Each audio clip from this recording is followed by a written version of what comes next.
And now, tonight's presentation of radio's outstanding theater of thrills, Suspense. Tonight, the story of a murder in which no gun was used, nor knife, nor blunt instrument, nor poison, nor suffocation, nor force of any kind. And yet a man was murdered. So now, with Lawrence Dobkin as Joe Porter, here is tonight's suspense play, Destruction.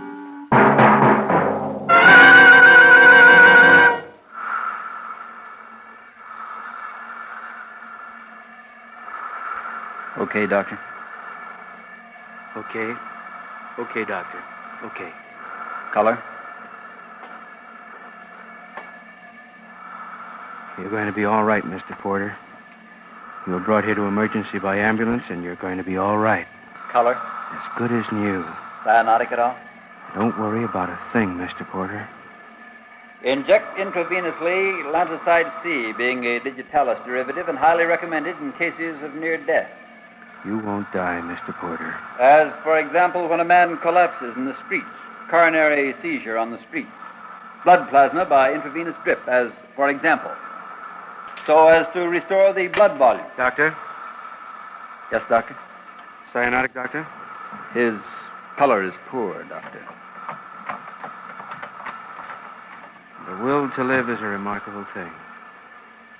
Every cell in the body musters its own peculiar chemistry, its own soul, if you wish.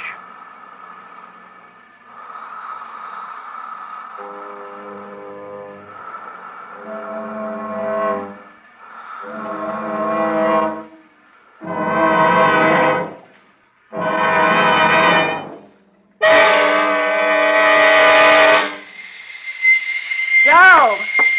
Why don't you come in and get your breakfast, Joe? As long as I gotta get up and get your food before the maid comes, you'll be in here when it's ready. Don't shatter me so early in the morning, Vera. Don't chatter him so early in the morning. Who do you think you are? Well, who do you think you are? Oh, stop it. You ever stop and think of anybody else? You'd only do that once in a while. You'd ever wonder how it is for the people around The people around me, there's only... you. You see? Just don't cry, that's all. Why not? Why shouldn't I cry? Can't you listen to it, Joe? No. Don't tell me it breaks your heart or something like that. It terrifies me. Why? When you cry, Vera. Well? It's another failure I've created, that's all. Well, listen to him. Walked into the kitchen this morning, my wife looked at me and she began to cry.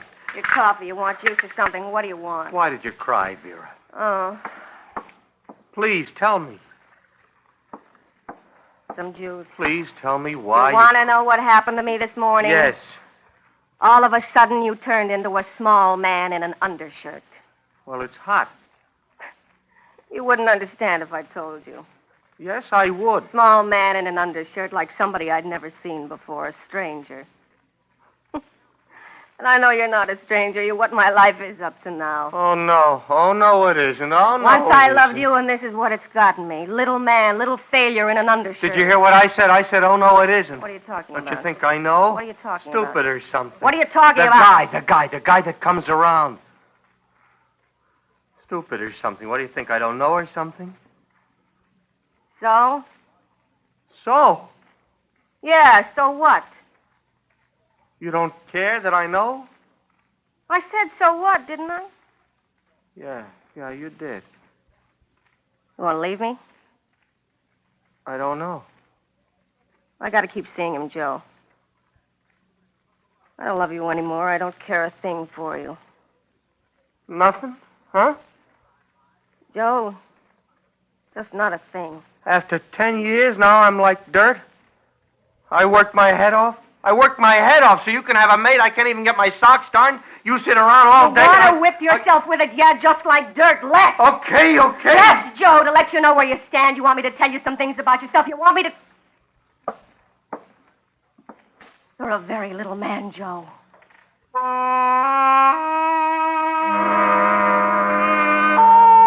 I started to die then. Oh, I know it's been building up for a long time, but this morning I felt it for the first time while I was talking to Vera. Something all at once slipped away, and something in me tried to grab out after it, but it was gone. And I had a little pain then. Once, a long time ago, on a summer's night, on a moonlighted night, I stood on a lonely street corner and stretched my arms out for the world. And Vera stood close to me. I love you, Joe. You're not small, Joe. I love you. This morning there was a small pain. And I started to die. Hey, Joe. Oh, hi, Herb. Hiya. How's tricks? Fine. Fine. Everything great, huh? Yeah. Excuse me. Everything great, huh? What's the matter with you? With me? With me? Yeah, something funny?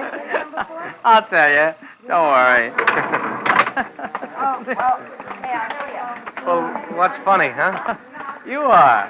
You're a funny man. What do you mean? How can anybody be as miserable as you, huh?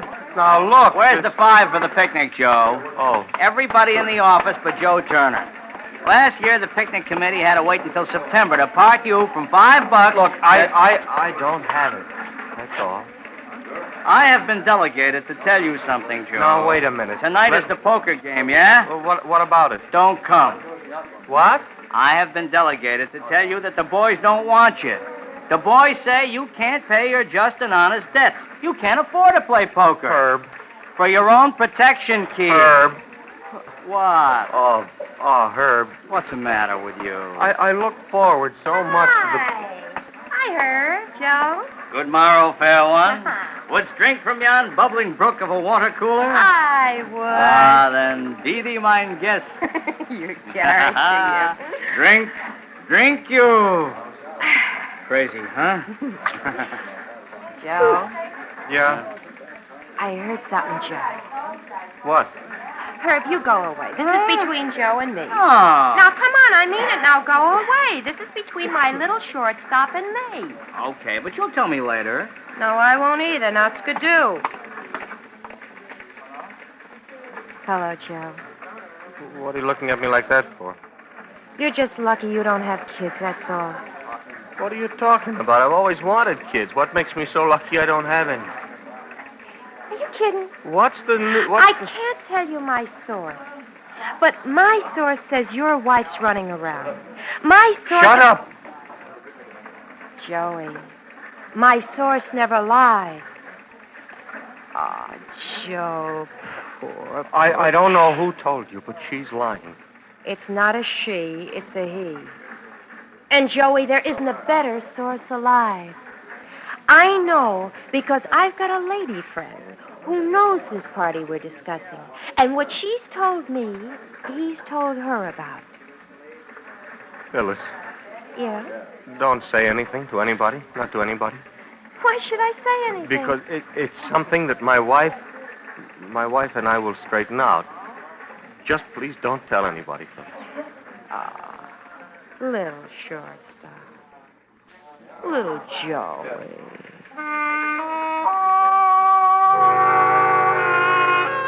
And died the small debts.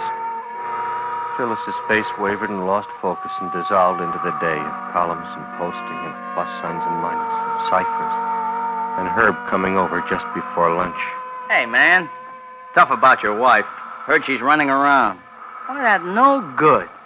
It was strange. It was a kind of surrender bits of me seemed to be making. As if I were drowning. Submerging only so far and getting used to it and then sinking a little more. There was a time, a bright spring day, when a girl laughed at a very wonderful thing I had said and touched my hand. There were days. Turner, see you? Oh, sure, Mr. Collins. Right away, in my office. Sure, Mr. Collins. Door. Yes, sir. Have a seat. Thank you, sir. This is not a depression we're in, Turner. No, sir. Far from it. Oh, no, Leveling sir. off, I'd call it. It's a good sign. Anybody who invests in a false economy, now, mind you, I'm not saying at this stage we just passed through was anything but healthy. But now we've got to do a little bit more retrenching here. You agree? Oh, yes, sir. Yes, sir. You're fired, Turner. Economists all over the country agree that a strong inventory that's fluid is the soundest investment, and that any company that carries too much of a load as far as personnel is concerned Please. is foolish. Now, I only appeal to your intelligence. You can see for yourself that we must cut down on our expenses. Please. Are you crying, Turner? Yes. Mr. Collins. We've got to level off. Now, I've charts to show that there's no time like now to undertake minimum... Mr. Collins. Yes, what is it? I'll work for less money. Well, Please don't fire me. well... I'll take a cut. Just figure out how much I'm worth to you. Why don't you do that? Figure out how much I'm worth to you. I'll take a cut. You're forcing me to say it. We don't need you. We don't want people like you in our organization. You're fired.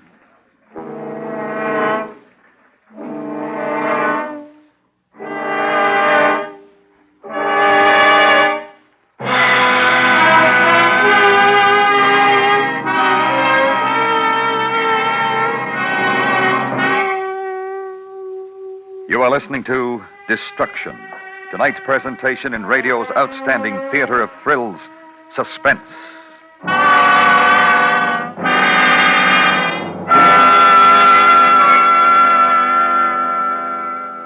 Later tonight on most of these stations, CBS Radio continues Mr. Keene's latest serial thriller, The Ice Queen Murder Case. The old investigator finds himself skating on thin ice in his efforts to find clues. Tonight, through Friday of this week, continue with Mr. Keene, tracer of lost persons. Now we bring back to our Hollywood soundstage Lawrence Dobkin in tonight's production of Destruction, a tale well calculated to keep you in suspense.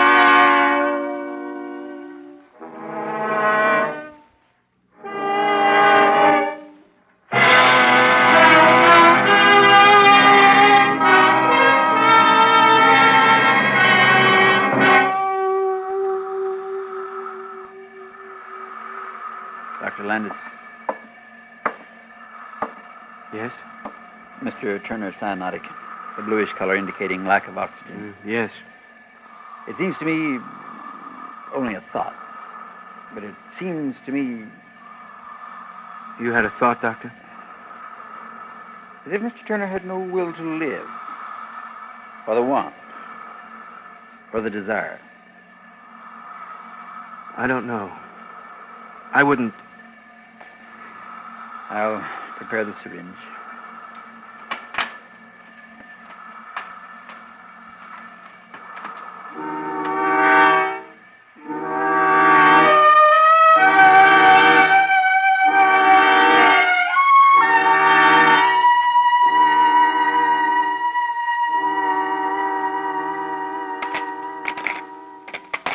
What Mrs. Porter said for me to do, so that you got your dinner, serve it to you, and then I was through for the day. Where is Mrs. Porter? Out.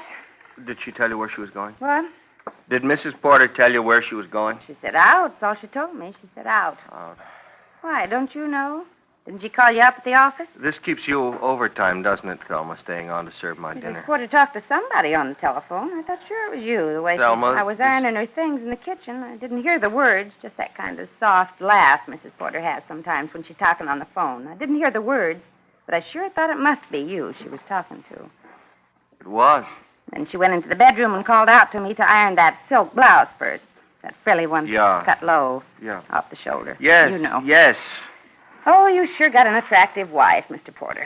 And we two get along real fine. Thelma. It was around 4 she went out, smelling pretty and looking real nice. I said, you have a nice time now, Mrs. Porter. Didn't tell you where she was going, huh? Talked to you on the phone? Thelma. Well, I guess I'll be going. Nothing more. No, why don't you stay a little while? We'll talk. I hate to eat alone. I'll be through eating in just a few minutes. You could clear the table and maybe wash the dishes, and by then Mrs. Porter will be Not home. me, Mr. Porter. She's already paid you the Not me. Besides, Besides what? if I was you, I'd go to a movie or something. Mrs. Porter's not liable to get home until real late. That's what she said to me. She said, tell him not to wait up.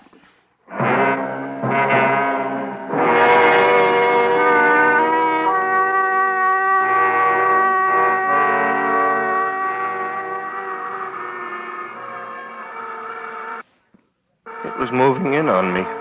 All the dying that had happened to me during the day moving in, adding up. Very close now. The emptiness, the stillness left behind when she walked out of the house. and the quick dark of nightfall speeding through the rooms now, moving in on me, and the sigh of wind close to my ear. And farther away, the silence somehow quivering, trembling somehow through the grass and on the leaves in the yard outside. And it was close to me as I went into another room, to the closet that held Vera's clothes, that held the perfume she wore and the scent of seasons long dead and seasons dying even now. And back into the room. A room where a long time ago... Oh, Joey, baby, look what you've done. You made me drop my mirror.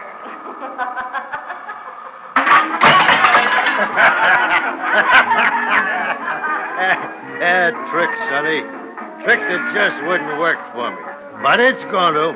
Hey, Bar, set me up another row of wine glasses. Gotta show my friend here this trick. Who's twisting your arm? What'd you say, friend? You said something? I said don't bother. You don't care if I ever do this trick? No. If not ever in my whole life I ever do this Look, trick? I don't. You're not a true friend. Why, any true buddy would... Forget it. You show somebody else. I'll move. Where are you going, friend? Get your paws off of me. Get my... oh, get my paw. I like you. You're my friend. I'm going to show you my trick. I told you, get your hands off of me. You didn't tell me a thing. Because you're going to sit right there where you were sitting. And you're going to be friendly and watch a trick. Or else I'm going to smash your face in, little one. Make you drink beer right off the barroom floor. Sit down, little one. I like you, little one. I like how you pay attention. I like the... Well, these two, Mr. Stevens, these the kind of class? You're a lad, a fine upcoming lad you are. And look, I'll pay... Don't worry about it, Mr. Stevens. Do all the tricks you want. An old customer like you, who's going to mind? You hear that, little one? This lad's a friend. He likes to see me do tricks. Sure. Have a barrel of fun, Mr. Stevens. Now, this trick I'm going to show you... What's your name, little one? Come on, what's your name? Joe Porter. You don't look good, Joe. No? You look sick. Pale and sick. You sick? No. You're sick. Oh, look, mister, please, just... You want to tell me something, Joe? Because I'm listening. It's like you said. I don't feel too great. All I want to do, mister, is sit here and have a quiet drink. What eats you, Joey? Nothing. It's not any. Girlfriend? No. Wife? You're the type who's got a wife, little one, and if you got a thing going... Leave me alone! Joey. I tell you what, I'm going to do this trick I do with a row of glasses. Oh. And it's going to take your mind off whatever it is that's eating away on you. A man like you, a little one like you, he's bound to have something going for him with these women folk. Now, don't tell me nothing about that, because I know. And Stevie's got a trick with a row of wine glasses.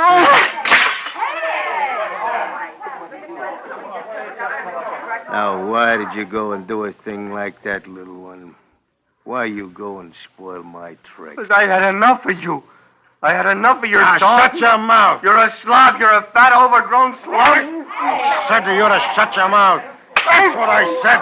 Oh, you come on outside. Something wrong, Mr. Stevens? Come around the side of the bar, lad. We got ourselves a drunk here. That's what's wrong, lad. Huh? Smashed your nice glasses and everything. He kept at me. That's what he kept bothering me. Kept digging at me. You got yourself a real drunk, lad. A lush. Man can't hardly find peace and a little fun anymore. Get out, mister. We don't want any trouble. I wasn't making any trouble. It's him. It's this Maybe he didn't understand you, lad. Only way to make a drunk understand. Kick their teeth in. Throw them away, lad. Sure, Mr. Stevens. Come on. You can't walk, but I've got a way.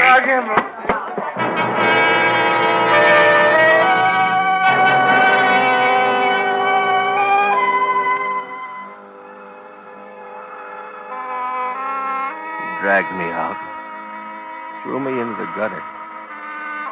A man and a young woman walked by, arm in arm. A girl, really, with the nighttime soft on her face. She tugged at his sleeve and stopped him. And they looked at me.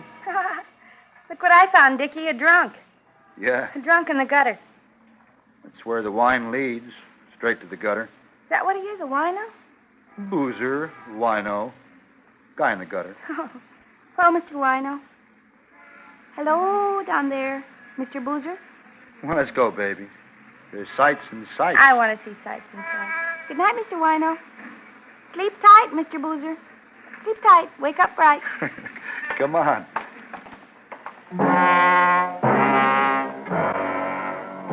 And they walked on. And it had a kind of warmth to it, this dying. And the hurt where the man had hit me and the humiliation, part of it. A manner of dying that had begun a long time ago, far off time ago, and became the man of the tricks and the girl with sights to see.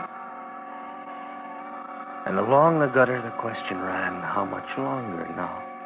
How much further to die? Wonder and a warmth to it. Mister?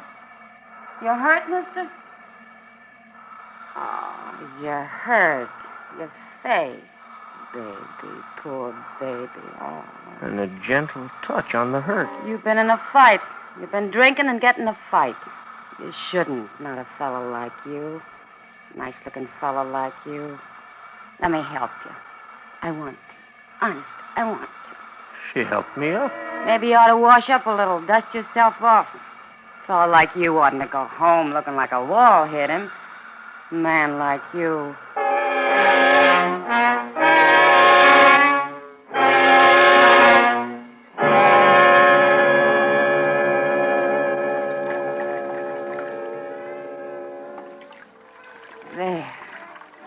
There, you're gonna be new as pie. What's your name? Ellie. It's Ellen, but you say it's Ellie. I don't know why you should... Feels nice, huh? Ellie's doing nice, huh? Yes, but Oh, I don't... Now, you're new as pie. I'll get this stuff out of the way. What's yours? What? What's your name, foolish? Joe. Hi, Joe. Hi. Mind I sit next to the patient? Mind? Why are you doing all this? What?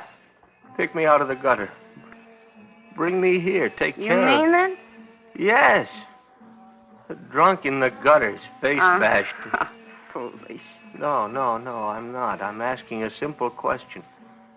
Why one human being will do a thing like that, do something nice like that, and another one will You do... really are, aren't you?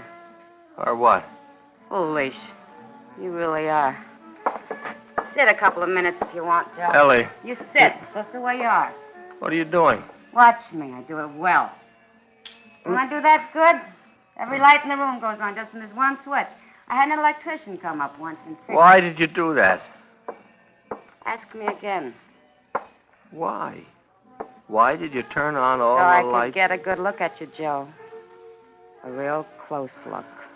Ellie, all I Shut want... Get out of here, Joe. Why? Don't make me let out a yell about it. Just get out. Before you were nice to me, kind? No more. Why?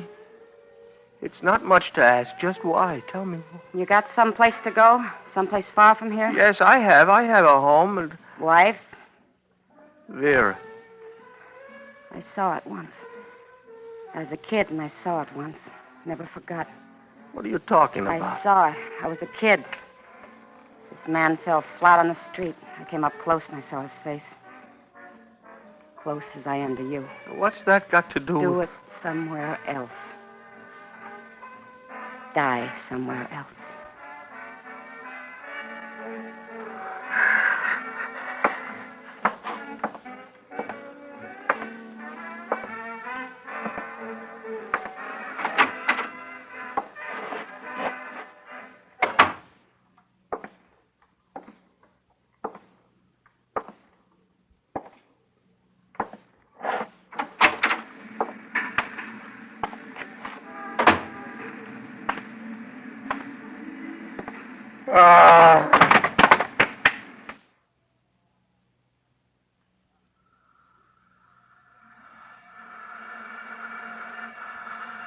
Landis, quickly. Norepinephrine should have. Normally it would have, but it didn't. No response to it. The blood volume. No longer a question of that.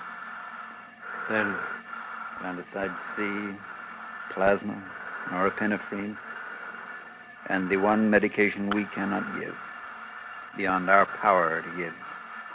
But his body seems to have lost the will to live.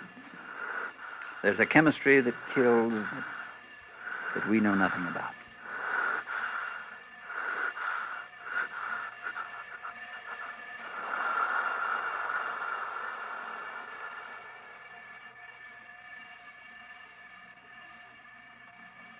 He's dead.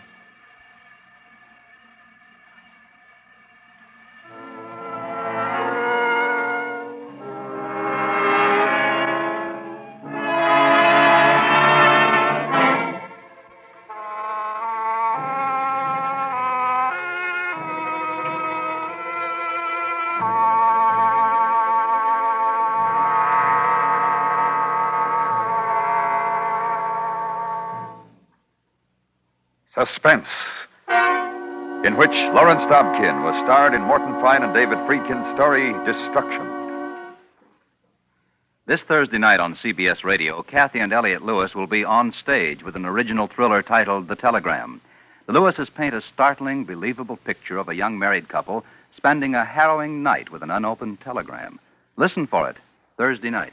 Next week, the story of a woman, a most attractive woman, who learns to her discomfort that even the smallest of arguments could lead to her death. That's next week on Suspense.